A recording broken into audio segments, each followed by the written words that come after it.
Kesimpulannya, Bapak Ibu yang terhormat, Islam memberikan solusi yang sangat hebat bagi dunia yang terombang-ambing, yang katanya HAM, tapi HAM tak berarti apa-apa rupanya bagi mereka. Nah, Islam menawarkan dalam surat Al-Maidah ayat 32, siapa yang membunuh satu orang yang tak bersalah, seakan-akan dia membunuh manusia seluruh dunia. Begitu besar dosanya.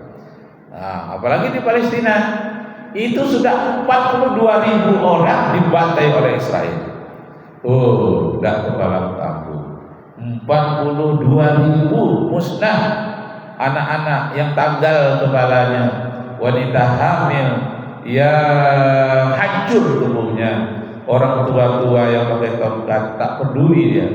Kekejaman luar biasa, ya Allah. Apalah nanti bencana yang akan dikirim oleh Allah ke Israel. Menurut kabarnya ada meteor, di luar angkasa sedang menuju ke Israel. Karena Israel itu pernah meteor berapi yang jatuh ke sana, daerah Sodom dan Gomora, perbatasan antara Yordania dengan Israel. Ada laut nanti di sana yang disebut dengan Dead Sea. Dead itu mati, sea itu laut. Di pinggir laut itu ada gua, namanya Gua Qumran. Di dalam Gua Qumran itu ada tempayan-tempayan dari keramik. Jadi ketika seekor kambing karena hari hujan tersesat ke dalam Gua Qumran di tepi laut mati itu, dikejar oleh pengembala, tapi gelap.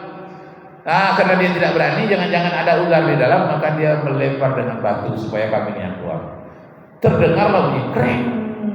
Batu itu menimpa tempayan atau benda-benda keramik yang banyak tersimpan di dalam gua itu. Akhirnya diteliti, ada apa di dalam gua itu.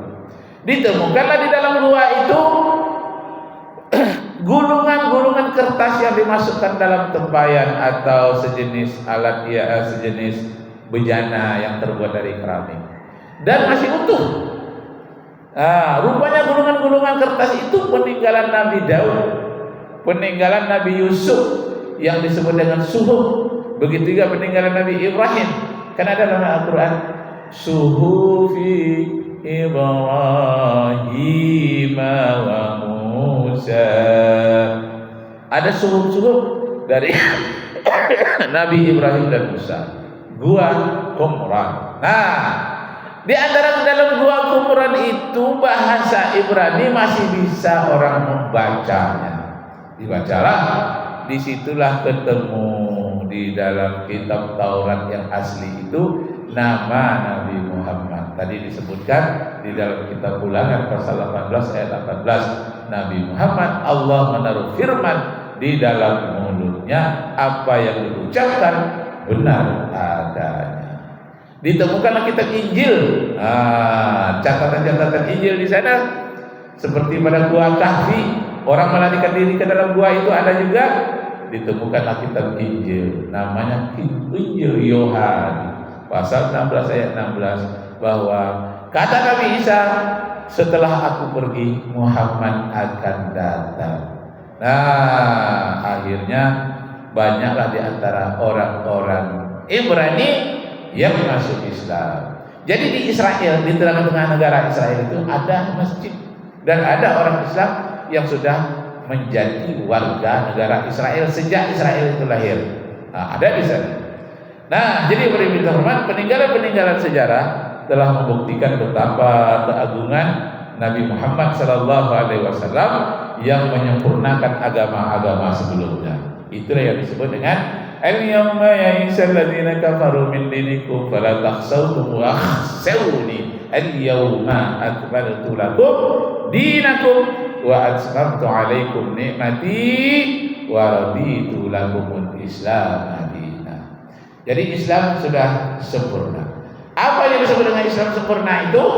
Yang pokok-pokoknya ajaran Islam sempurna, syariatnya, halal haramnya jelas, sempurna ibadahnya, mana wajib yang sunat jelas, sempurna akidahnya, mana yang sunnah, mana yang bid'ah, mana akidah yang benar, sempurna. Jadi dasar-dasarnya yang sempurna.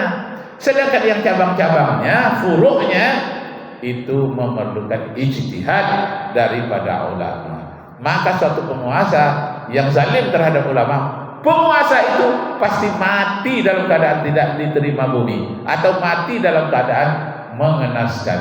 Hadis Ibnu Asyakir mengatakan, innal luhumal ulama'i masmumatun, bukan mazmumah. Kalau mazmumah tercela, ini bukan syin. Masmumatun, daging para ulama itu beracun. Jangan coba-coba mengganggu ulama seperti Habib Rizik, ulama-ulama lain. Jangan diganggu, nanti penguasanya akan musnah. Kenapa? Daging ulama itu beracun. Apalagi dalam Al-Quran, dalam hadis dikatakan al-ulama warasatul anbiya. Ulama-ulama pada hari inilah pengganti dari nabi-nabi sebelumnya. Karena nabi tidak ada lagi, ulama lah penggantinya. Kemudian dalam surat Al-Qasas itu dinyatakan, innama yakhshallah min ibadihil ulama. Sesungguhnya yang takut kepada Allah di dunia ini, yang paling dekat kepada Allah adalah ulama. Sekian, terima kasih. Semoga peringatan Maulid Nabi menjadi berkah kepada kita pada hari ini. Walaupun kita bukan memperingati Maulid, akan tetapi kita ta'allim Maulid namanya. Ta'allim itu mempelajari hal-hal menjelang lahirnya Rasulullah. Belum dia lahir lagi cerita kita, masih menjelang lahirnya Rasulullah. Nah, bagaimana setelah beliau lahir? Kita sambung hari Rabu yang akan datang. Ini hari apa? Senin ya? Rabu, Selasa Rabu. Rabu, subuh Rabu kita sambung. Hah? Akhirnya libur orang ya? Libur, saya mau telepon juga. Saya mau ngajar sekarang sebetulnya. Nanti saya telepon dulu ke Akademi Dakwah Indonesia. Apakah masuk atau tidak? Tapi biasanya kalau kami masuk terus Pak Imam. Nah, yang liburnya hanya hari-hari yang tertentu. Nah, tanggal merah biasanya masuk juga.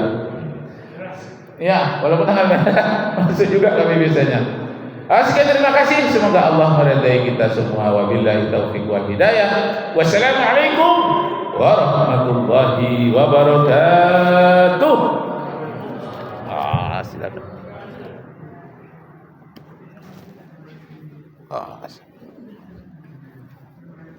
Alhamdulillah, terima kasih ucapkan kepada Ustaz yang menyampaikan nasihatnya. Mudah-mudahan bermanfaat untuk kita semua. Amin ya rabbal alamin. Demikian, assalamualaikum warahmatullahi wabarakatuh. Waalaikumsalam warahmatullahi wabarakatuh. Lah masuk tu Pak Imam? Ya. Oh lah.